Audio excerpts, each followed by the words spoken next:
The note appeared on a Tuesday, one of those crisp spring mornings when the grass was finally starting to wake up from winter, and you could almost taste summer in the air. I had just come back from the hardware store, a few fresh boards in the back of my truck, and a half-drunk coffee balanced on the dashboard. I remember seeing the envelope stuck in the mailbox, no stamp, no address, just my name written in this thin, tight script like it was afraid of itself. Inside was a folded piece of ivory paper that reeked of lavender and entitlement. The message was short, polite on the surface, but soaked in venom underneath. Asterisk, your shed is ruining the neighborhood aesthetic. Please consider repainting or removing it. Asterisk, no signature, of course. That would require some level of accountability, and these people were pros at hiding behind concerns and community standards. I read it twice, standing there with the mailbox still open, my shed. That was what this was about. The one I had spent for weekends building from scratch last fall. I didn't just throw it together, either. I measured every beam, every angle. I chose to stain myself classic cedar, smooth and warm, aging into a dark golden brown under the sun. The roof was tin, gently sloped, with a little weather vane I'd found at a flea market in Ohio years ago. It wasn't just a shed. It was mine. I had built it with my own hands after months of backbreaking workdays to them, though. It was just an eyesore. At first, I tried to shake it off. Maybe someone was just having a bad day. Maybe it was just one neighbor with too much time and a Pinterest board full of white vinyl fences and sterile landscaping. But then came the second letter, this time from the HOA. The language was more official, but no less insulting. Asterisk, we have received multiple complaints regarding the structure on your property, adjacent to the west fence, according to subsection 1B of the Neighborhood Harmony Guidelines, asterisk blah, blah, blah.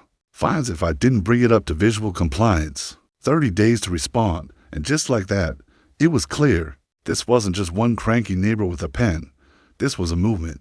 What stunned me most wasn't the complaint itself, it was the pettiness. I live at the edge of the cul-de-sac. My shed faces away from the road, partially hidden behind some dogwoods I planted when I moved in. You'd have to try to see it, but try they did. I started noticing the curtains twitching when I walked outside, neighbors slowing down as they drove past my house. A woman with a schnauzer took a photo with her phone as she checked her step counter. I kept my cool. Mostly, I emailed the HOA and explained the shed was within all zoning rules. No part of it extended beyond my property line. It wasn't some rotting pile of pallets and tarps, but logic didn't seem to matter. The tone of the replies was clear. You're not one an asterisk as dot asterisk, and that was true. I wasn't. While most of my neighbors had bought their homes with inheritances or cushy tech jobs, I'd earned mine the hard way. Years of sweat, tools, dust, late nights, and early mornings. I was a builder, a fixer, the kind of guy who sharpened his own mower blades and knew the names of every tool in his garage. I guess that kind of person didn't fit their manicured version of suburbia. The final straw came 2 weeks later. I was planting a fig tree near the fence when Greg, Mr. HOA, himself strolled up like he owned the place. Polo shirt tucked into pleated khakis, clipboard in hand. Smug grin stretched across his face like he was delivering good news. Hey there, he said. Waiter friendly, just doing a quick neighborhood check-in. Wanted to chat about that. He nodded toward the shed like it was a dead animal. That project of yours. I wiped the sweat from my forehead with the back of my glove. The shed. He chuckled. Some folks feel it doesn't really match the how should I say it asterisk visual harmony asterisk of the block. We're trying to maintain a certain look, you know, visual. Harmony, I repeated. You mean the identical beige houses and sad little shrubs everyone's got? His smile twitched. Well, consistency is comforting. Keeps property values up. I'm sure you understand. I looked over at the shed. Standing there solid and strong like a quiet dog, it looked even better than when I built it. It's on my land. I built it right. There's nothing in your rule says I can't have it. Greg sighed, fake disappointment dripping from every word. Look, no one wants this to turn into a thing. But if we start seeing noncompliance penalties, things can get messy. He gave me a wink, like we were co-conspirators instead of combatants. I didn't say anything. Just watched him turn and stroll back toward his place, his khakis flapping. In the breeze, that night, I sat on my porch with a cold beer, staring out at the quiet street. Somewhere behind the houses, crickets chirped and a dog barked once, then fell silent. And in that peaceful, petty little silence, an idea began to grow.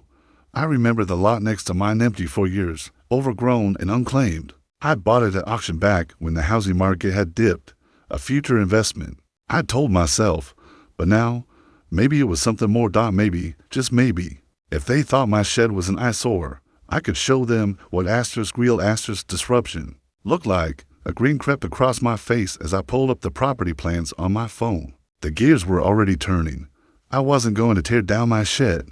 I was going to build something they'd never forget.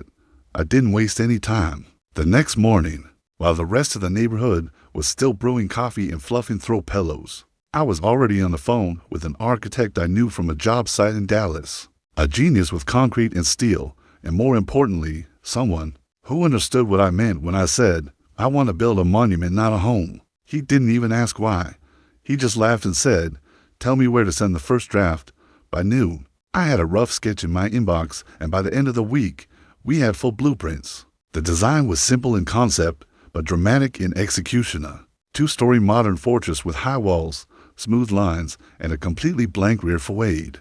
No windows, no balconies. Just one uninterrupted wall facing the rest of the street like a solid white canvas of defiance. The front, however, would be a masterpiece. Glass panels, massive archways, exposed beams, everything sharp, pristine, and absolutely over the top. Some might say it was overcompensation. I called it justice. The permits were a breeze. See, here's the thing most HOA types forget. Rules apply both ways. If you play their game smarter, with sharper tools and deeper knowledge, you can twist the same system they use to punish you into a weapon of your own. My lot was zone residential. My building plans were within code. Setbacks? Check. Height restrictions? Carefully measured. Noise ordinances? I hired crews to work only between the approved hours. Everything I submitted was airtight, bulletproof, and ready to go. When the first cement truck rolled in, it caught them off guard. I saw curtains flick open all the way down the street. Lawn chairs were set up like it was a neighborhood watch party. Greg came walking by, his morning coffee in hand, and did a double take when he saw the foundation forms being laid out. New project, he called out, forcing a smile. Yep, I said, grinning. Decided I needed more space. He blinked. For what? Exactly, you'll see. That wiped the smile off his face. He walked off slowly, turning back twice like he was making sure this wasn't a prank. I watched him go, then turned back to the site. My guys were already pouring the concrete. Over the next few weeks, the mansion began to rise. I paid extra for speed, delivered materials myself when the suppliers ran late. The crew worked fast and smart, putting up walls like clockwork, beams hoisted by cranes, glass cut and fitted with surgical precision. Every inch of that house was designed to make a statement. It wasn't just about size, though size played a part. It was about presence, the kind of structure that made everything around it look smaller, cheaper, insignificant. My neighbors had built their lives around tidy flower beds and matching porch swings. I built something that belonged on the cover of Architectural Digest *, but the crown jewel of the masterpiece was the back wall, 48 feet wide, 20 feet high, smooth, unbroken stucco, a gleaming white monolith that cast a shadow across 3 backyards. By mid-afternoon, the sunlight that used to warm Greg's patio now reflected off my house and bounced into his living room like a solar flare. One neighbor tried to get me to tone it down by offering to help repaint my shed in olive branch, maybe, but I wasn't interested in painting anything. I had bigger plans. As the mansion took shape, the whispers turned into open complaints. I heard them while walking to my truck. He's doing this on purpose. This has to violate something. That wall's practically a billboard, and they weren't wrong. I was doing it on purpose. But what they didn't realize was that I wasn't just building a house, I was reshaping the entire aesthetic of the neighborhood. They'd thrown a fit over a handmade shed. Now they had a mansion blocking the sun and casting long shadows over their trimmed hedges and flower beds. Greg filed a complaint, of course. He called the city. He called zoning. He even emailed the mayor. I heard. But there was nothing they could do. Every single inch of that house had been built to code. If anything, I was enhancing the property value on paper.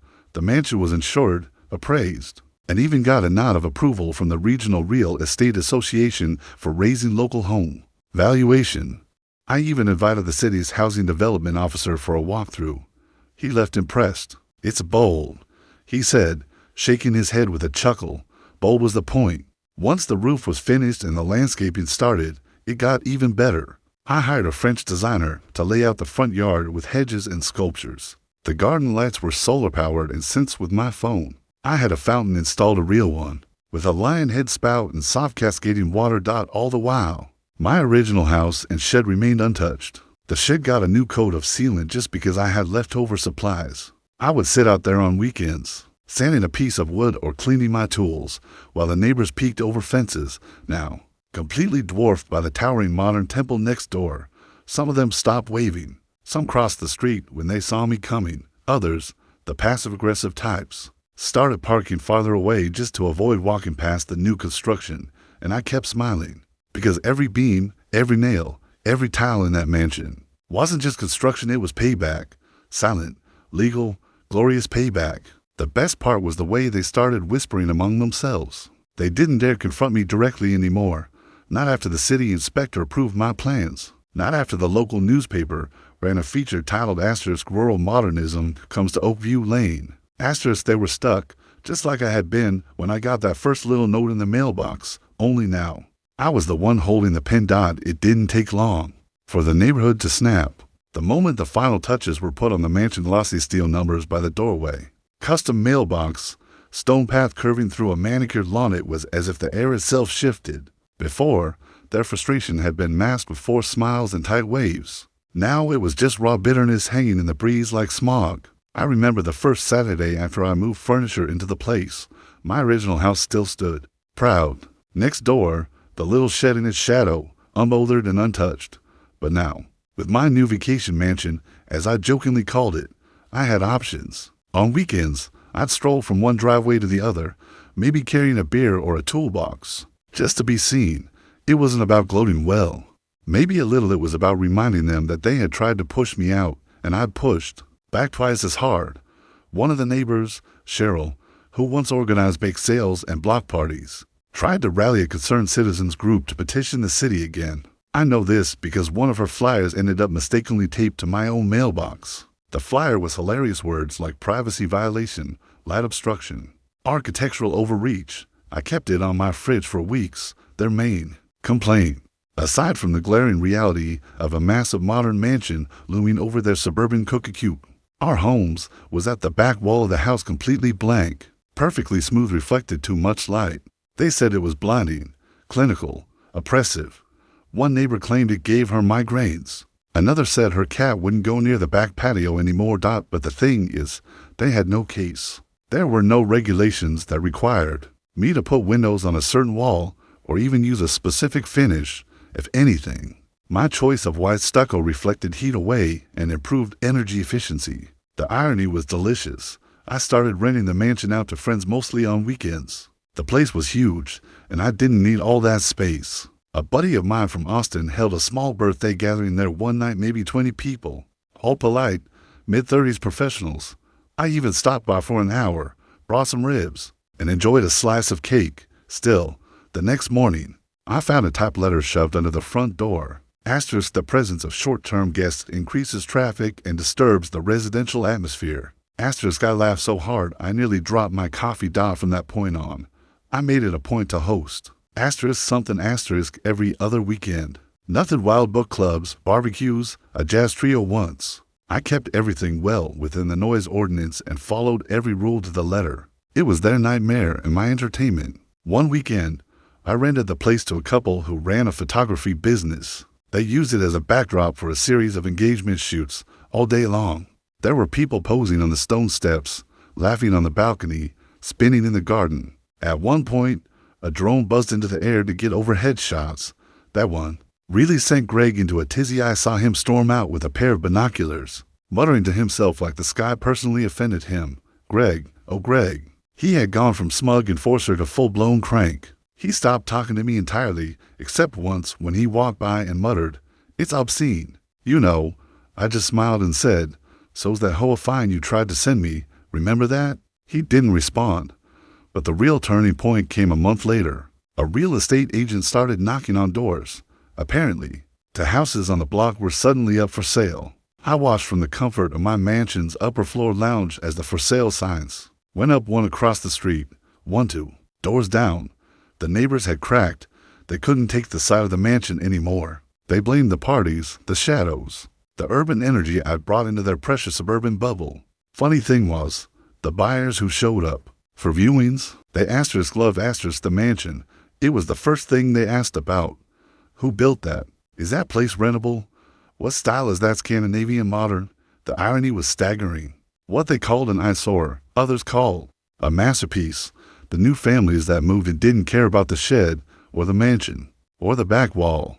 One of them actually came over with a bottle of wine and said, "Thanks for making the street look interesting." I liked them immediately. I kept the original house. Of course, it still felt like home, and I wasn't about to give it up.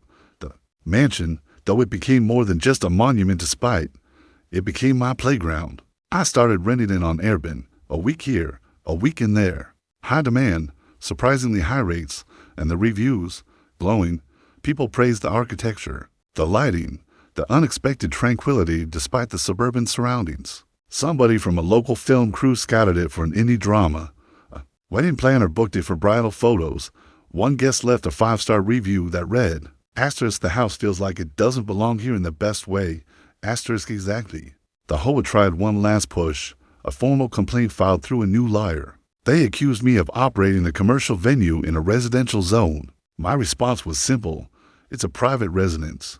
I just happen to have a lot of friends, and guests, and cousins. The lawyer backed off. They had no case. Again, by this point, the rest of the neighborhood had either surrendered or sold. The old guard of passive-aggressive whisperers and wannabe enforcers faded, replaced by younger couples who didn't care about visual harmony. Some of them even asked me for contractor referrals. It wasn't about revenge anymore. It was about proving a point. When you come after someone for being different, for building something with pride, you'd better be ready for what they build next. They tried to make me small. Instead, I built something so big, so bold, it swallowed their complaints whole. And every time I sat back in my original yard, sipping my beer in the shadow of that mansion, I couldn't help but smile. They wanted me to take down my shed. Asterisk instead, I built a legacy. Years passed, and the mansion became a fixture not just of the street, but of the entire neighborhood. People adjusted. The complaints dried up. Even the most vocal critics either moved away or eventually fell silent, defeated by the reality that the house wasn't going anywhere. It had become too real, too permanent, immovable, like a mountain that appeared one day and refused to erode. Ironically, it became a bit of a local legend. If someone gave directions to the area, they'd say things like, "You know that street with the massive white modern house? Turn left there." Realtors began describing nearby listings as walking distance from a landmark custom build. A coffee shop opened the blocks down, and in one of their brochures, they actually printed a photo of the mansion. They didn't ask, but I didn't care. It made me laugh. I had gone from pariah to unofficial celebrity in a matter of years, all because I dared to build something big enough to cast a shadow over their narrow-minded little world. Still, I kept to myself for the most part. I wasn't interested in becoming the king of the cul-de-sac. That was never the point. I just wanted peace. I wanted the right to build, to create, to live without being told that my shed didn't fit the aesthetic, and maybe, deep down, I wanted them to see what happened when you pushed a builder too far, and they did. Oh, they did. But life has a way of softening the edges, even on the sharpest battles. One afternoon, maybe 6 years after that first anonymous letter, I found myself trimming the bushes around the original shed. I still kept it in perfect shape, cleaned every spring, resealed every other year, not because I needed it anymore, but because I wanted asterisk too. It was a reminder, a monument to where all this started. The mansion next door was the battle cry. The shed was the sole. As I stood there, clippers in hand, a voice called out from across the yard, "Excuse me." I turned and saw a woman I didn't recognize, late 30s, sharp black sunglasses, a toddler on one hip. She stood near the fence, waving politely. "Sorry to bother you," she said, "but are you the one who owns the big white house?" I nodded. "That's me." She smiled. "We just moved into houses down. I wanted to say thank you for what you built. We looked at 3 other neighborhoods, but my husband saw the house and said, That's the kind of community I want to live in, where people build what they believe in. So, thank you. I blinked. You're thanking me for the mansion, of course, she said. It's bold. It's beautiful. And honestly, after what the real estate agent told us, it sounds like you were kind of a local hero.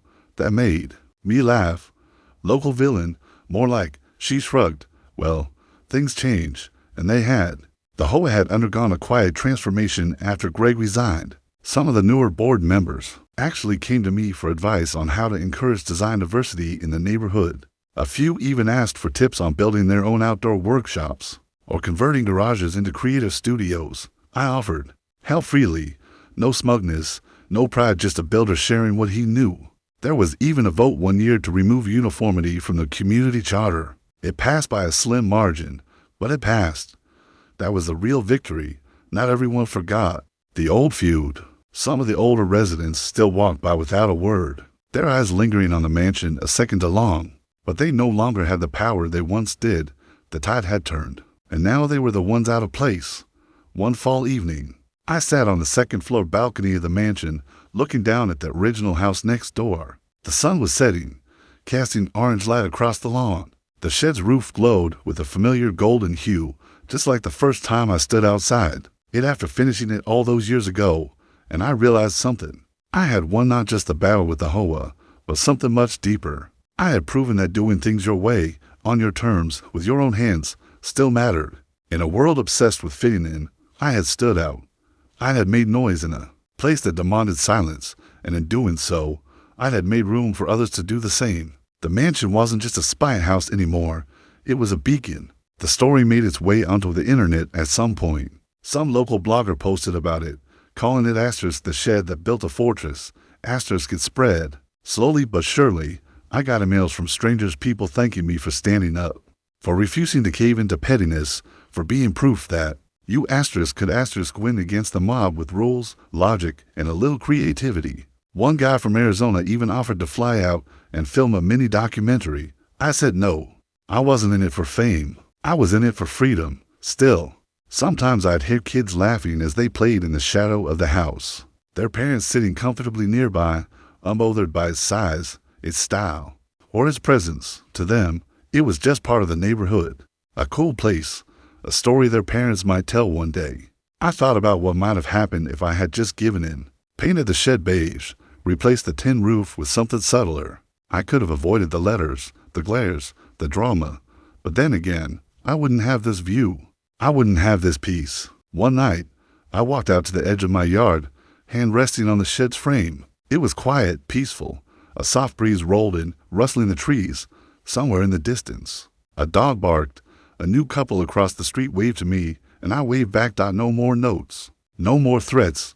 No more Greg. Just me, the shed, the mansion, and the story of how I turned a petty complaint into a monument of self-respect. Sometimes the best way to block someone's view is to give them something unforgettable to look at.